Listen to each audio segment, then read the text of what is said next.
Hi, my name is Bill Cetheris, and I'm with the Department of Electrical and Computer Engineering at the University of Wisconsin in Madison. And today I'm going to be talking with you about some papers of Leonardo da Vinci, a computational approach to historical papers.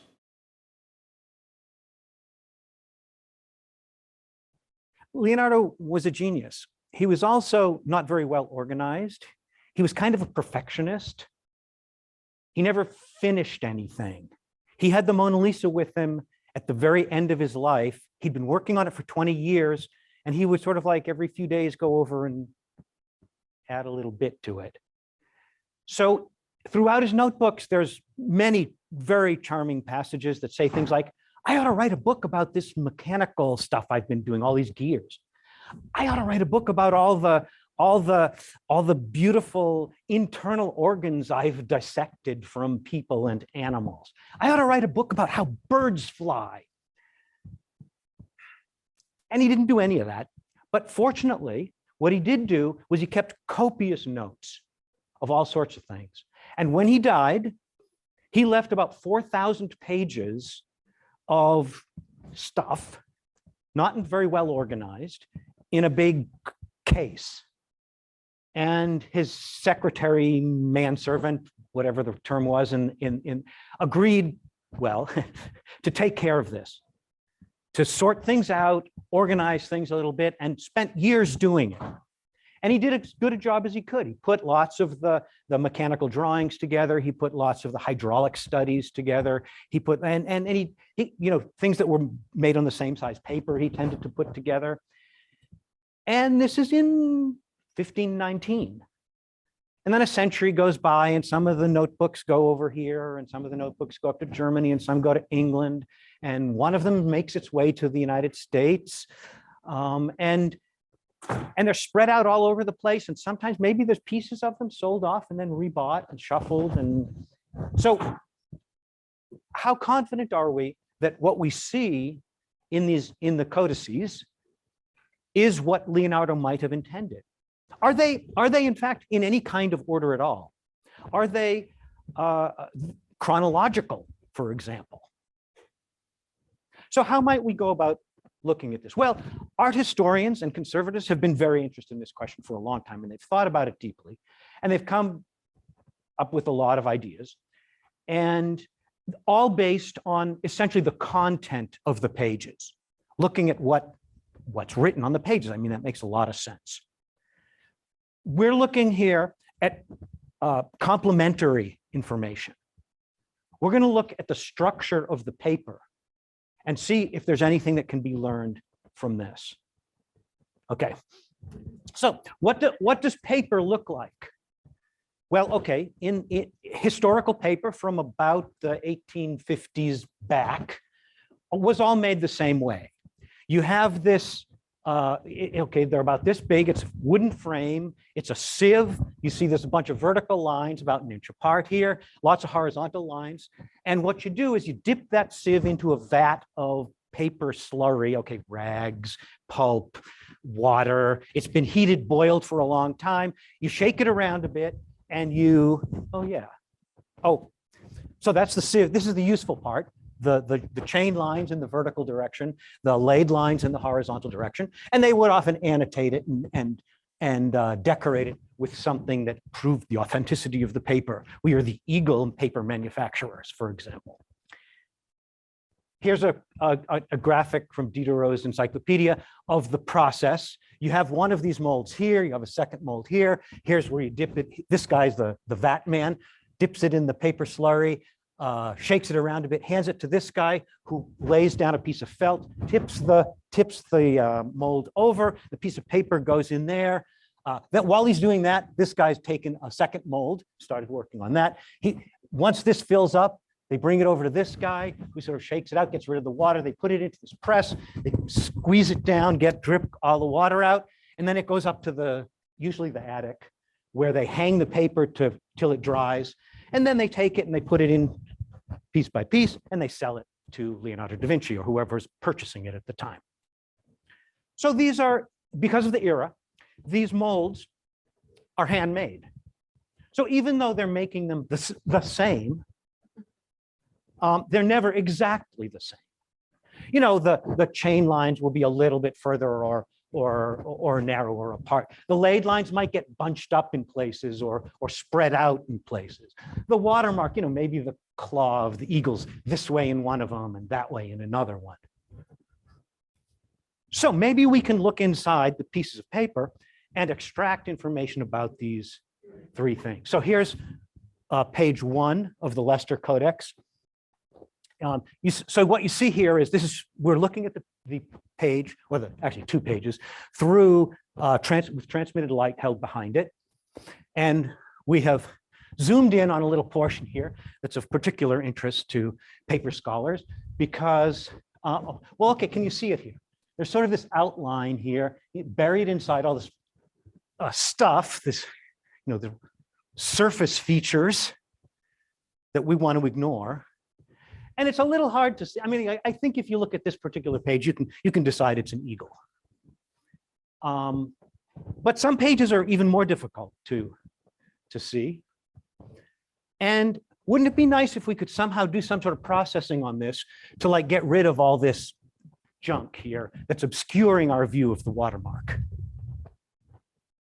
You see what paper historians cringe when I give a talk like this. So here's sort of the idea for that little portion of the Leicester 1 eagle watermark. So here's the corresponding surface image, just a photograph of that page, the back of the page. Here's the photograph of the front of the page. And so what you see here is a mixture of all the, well, you can kind of see the thing here, and there's that line from up that side.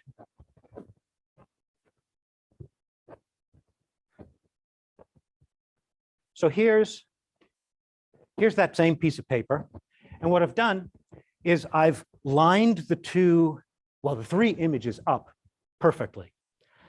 Those of you who use Mathematica might recognize the image align function. One word. It's a brilliant function.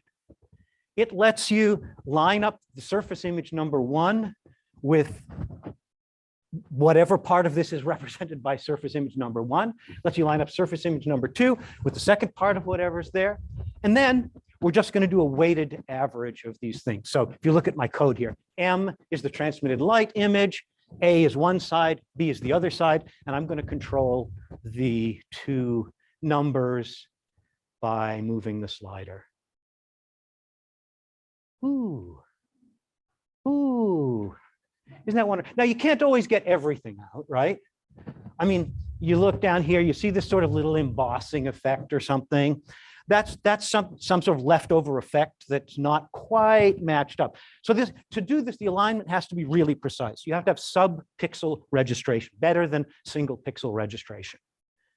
And fortunately, by playing with the various options in image align and ripping your hair out a little bit, coaxing the function a little bit, you can do this alignment pretty reliably throughout the various codices. Here's 3 examples. You see 2 eagles, one upside down. And that one, if you look at it, if you don't look below for a second, if you look at the one on the right there, is that an eagle? Might be. No, maybe not. Who knows? But once you denoise it, remove the surface, yes.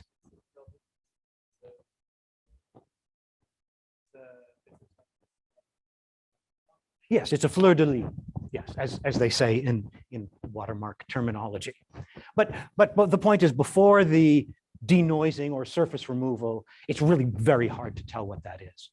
They had agreed on most of the eagles, but this was actually sort of a question mark. Could it be another eagle? And remember what we're trying to do. We're trying to look for exactness of representation between 2 separate pages. If you can't see the thing really clearly, you're never going to be able to make such a determination. So the denoising step is a key piece of this puzzle. So what do we do with this once we've got them denoised? Well, we code them. Okay, now maybe there's some way to automate this, but I doubt it, and we haven't done it. So basically what we do is we go into the watermark and we pick a bunch of points that we think are really significant points for this watermark. So here's, for this eagle, for instance, we do from the tip of the wing to the tip of the wing.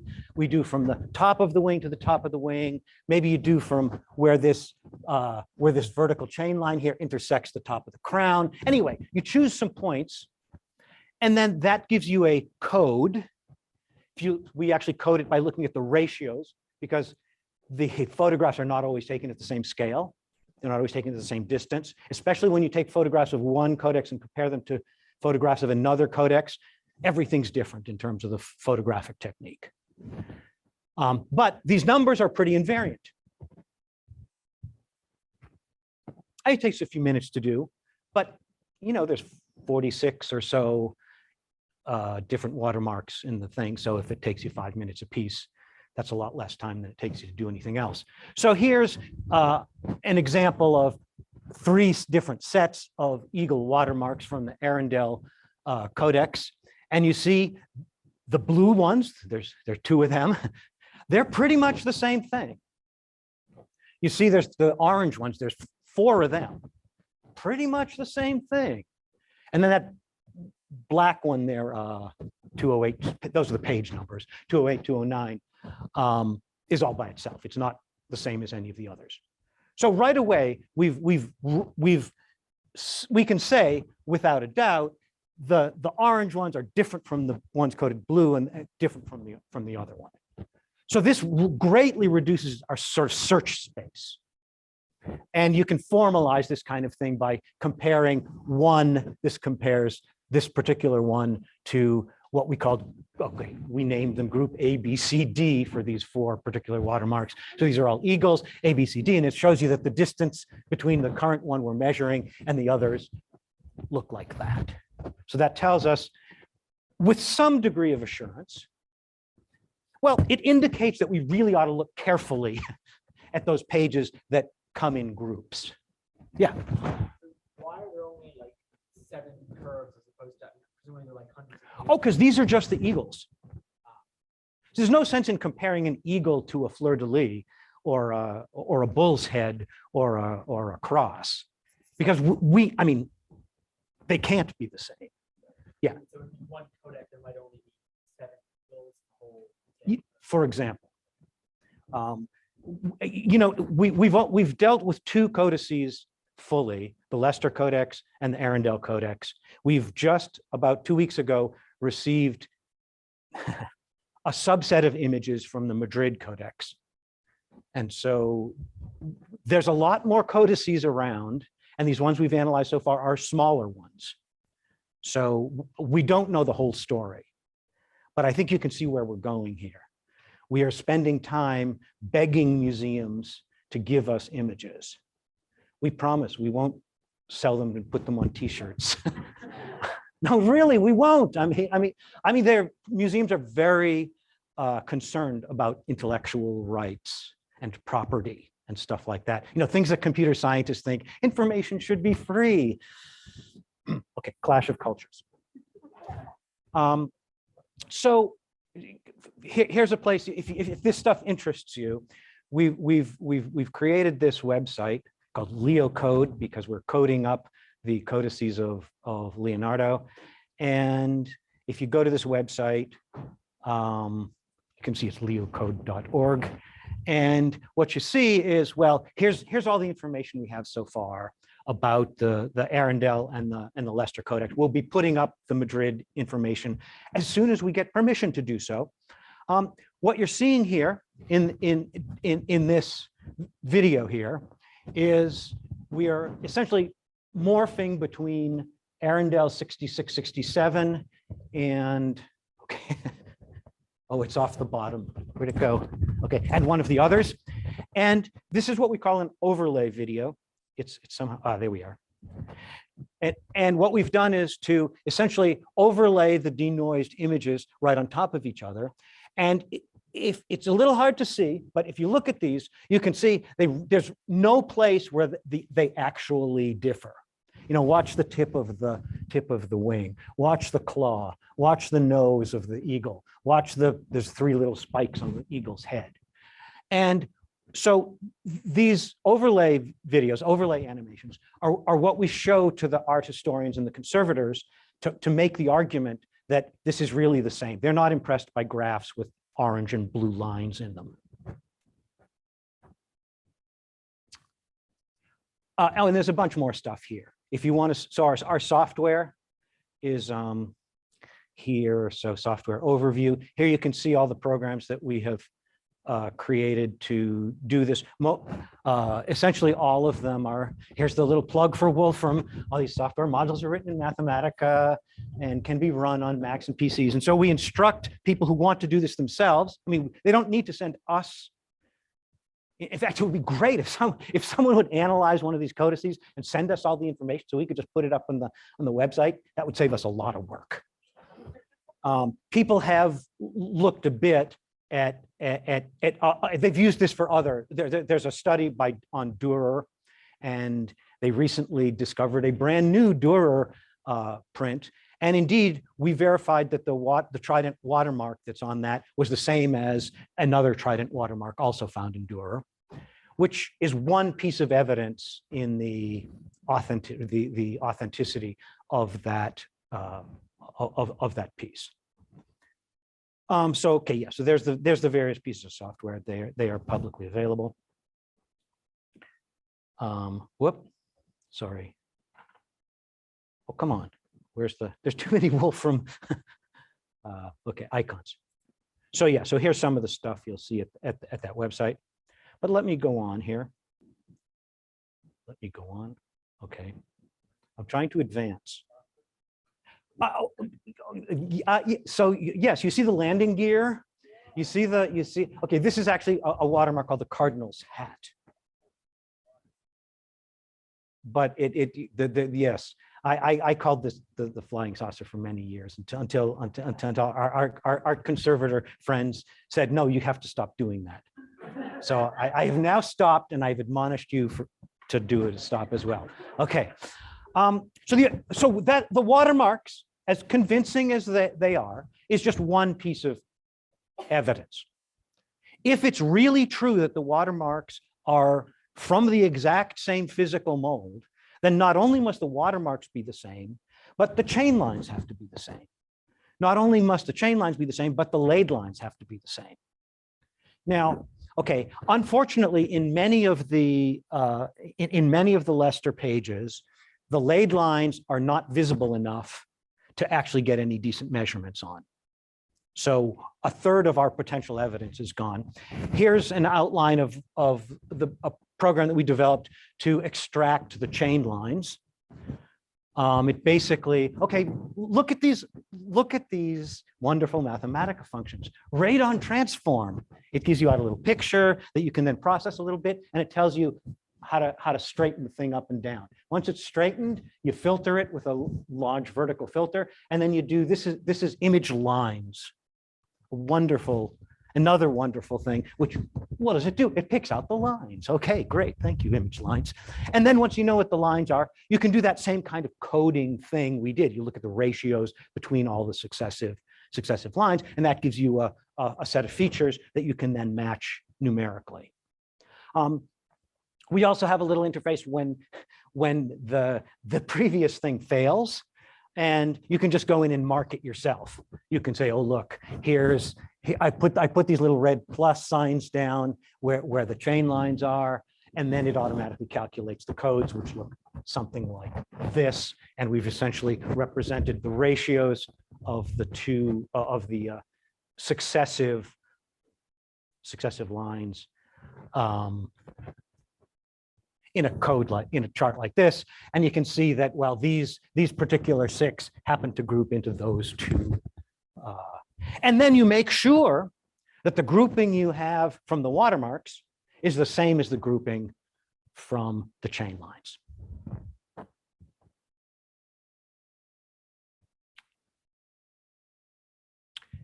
Laid lines. These are the really dense ones that are the small ones. Okay, here's a little, you can see the magnifying glass, little blow up of it. You can see 2 chain lines in the vertical direction and a whole bunch of laid lines in this direction. You can't count that by eye. I mean, there's just too many of them. Makes it a perfect application for Fourier transforms. You're looking for sort of something that's mostly a repetitive thing. And indeed, if you think of any vertical slice on that, well, down that page, then it's basically an undulating thing, not really sinusoidal. If you look at one of the spectra, you'll see, well, it's got a sort of fundamental frequency which corresponds nicely, typically, to what you see when you look at that thing, and then it's got a whole bunch of harmonics that represent something like the shape of the actual wires that are represented here that you can see. There's some technical details of how you do this calculation to get sufficient resolution. There's this thing called the phase vocoder that allows you to combine measurements from multiple overlapping FFTs to refine the frequency estimation. So we actually do that because otherwise it's a little bit coarse. In any case, once you make the frequency estimation, you end up with something that looks like this. So here it's simply color coded. Red means the lines are close together. Blue means the lines are relatively far apart in that piece of the paper. So this represents this whole piece of paper here. And so what does this look like when it comes down to, oh yeah. So here's the kind of thing you have. Say there's four candidates here, 4 different eagles, say, in the, and here's another one. Is there a match? Is there not a match? I think you can kind of see that the second one actually looks pretty good, huh? You might want to come up with some sort of numerical, mathematical way of describing sort of the difference between these pictures. Image difference is no good. Don't even think about it. Let's see. If you take the features of an image, it basically looks at an RGB histogram. Okay, that's useless because it's really important where it's important that the reds be here rather than here if you're going to match something that looks like that. So there's no built-in match laid lines function into mathematics. What's up with you guys? So we've been doing stuff like so the other thing about the laid lines is there's often portions of the image where you can't get a picture. These particular ones are from nice clean pieces of paper that we did a study on, rather than the actual quite a bit more noisy ones that you see from the actual codices. And we've been the major problem we're having with this particular piece of the puzzle is, suppose we only had this much of it. Now we want to know, does this part of it exist anywhere in the above 4? And that's something you really can't do by eye. And so we're playing around with various kinds of metrics to come up.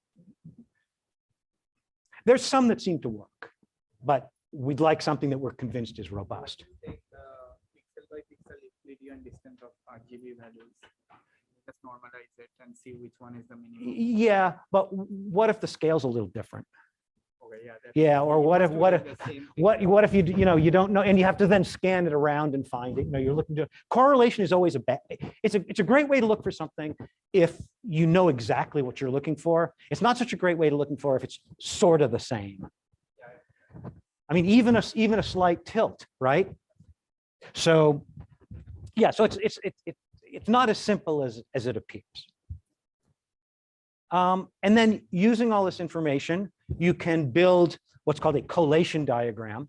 And this is for the Arundel, this is for the Leicester Codex. And these are how the pages are aligned throughout the, well, this is the whole Leicester Codex, it's 36 pages. And these are the first 30 pages of the Arundel. There's not much, we don't have any matches in the rest of the Arundel, except, well, no, there's a couple. There's like 206 and 208, I think. But they're almost nothing in the rest of it. Isn't that kind of interesting? If you look back through the literature, art historians have been telling us for years that they think that the first, bunch of pages in the Arundel Codex really form a distinct thing. So the people who say that are really happy with this result. The people who disagreed are fairly, well, they don't talk to us.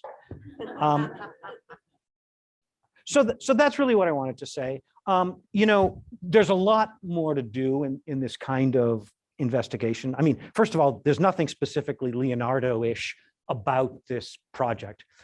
We've done some stuff with Rembrandt. I mentioned the Dürer earlier. We're currently working on the Madrid Codex. Madrid has about 30 watermarks that look like what are called bull's heads, and only a couple of anything else. So we don't have, so one thing that was fascinating about the Arundel and the Leicester is that there were two watermarks which are identical in the different codices.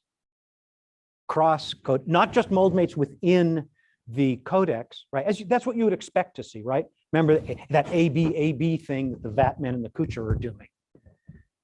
So, but rather, this is a piece of paper, sort of that you might think should be in the Leicester Codex, is sitting over there in the Arundel Codex.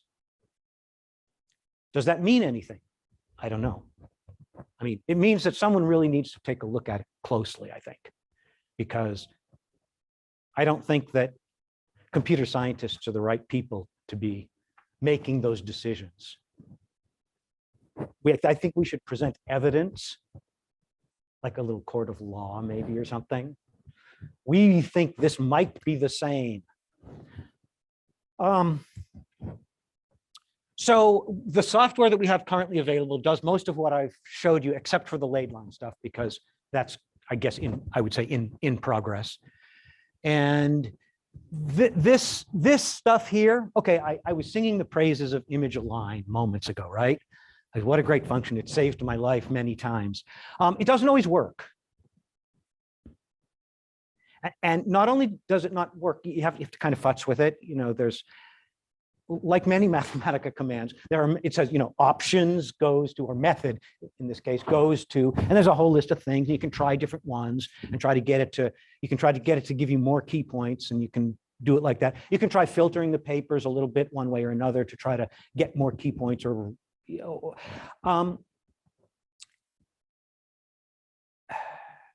the problem is, once we fine-tuned everything for the Leicester Codex, we got it all working, we can do the whole thing with one set of parameters. And then when the Arundel Codex came along, we had to rejigger everything and change all the parameters. So now we have some like default settings that work for like both Arundel and Leicester. And when the Madrid Codex came along, we have to rejigger everything again. So we have no confidence that the image align function is going to be able to work generically and across new codices that we haven't tuned it for. So that's why we're holding off on that. Yes. Okay, yeah, no, so honestly, we do break it apart. Okay. I mean, we find corresponding points, and then there's, yeah, and then there's find geometric transformation, and there's, I didn't mean to imply that we only looked at image align. Okay. Yeah, but thank you for warning. Don't trust the first function you find, because there might be hidden functions sneakily built inside of that one that you could, yes. Oh, okay. No, okay, so what are these things? Let's go back to this picture here. So all of these things are wires. So there's a wooden frame around the thing. There's these wires here, and this is another wire. And it's just woven, sort of woven into the chain lines and the laid lines. So it's these are just wires. And then when the liquid drains out, you have, in this thing, you flip it up, and then there's the impression of the wires left in the paper. And that's what we're seeing, is a slight indentation, if you will, in the paper. It's a thickness. It's a local thickness of the paper that we're seeing. Yes. So paper has thickness. Have you done anything with trying to analyze the what's at what depth? So we have not. This is something that people do, though. What they don't like, though, is that most of such analysis techniques require taking samples. Yeah, that would be bad. Yeah. And so there's a real hesitation in, I mean, I've never touched any of these pieces of paper, right? One of my collaborators, Peggy Ellis, is a, yes. That's right. Well, we have a professional photographer who handles artistic items and, well, so thanks a lot. And let me know if you have any further questions or anything.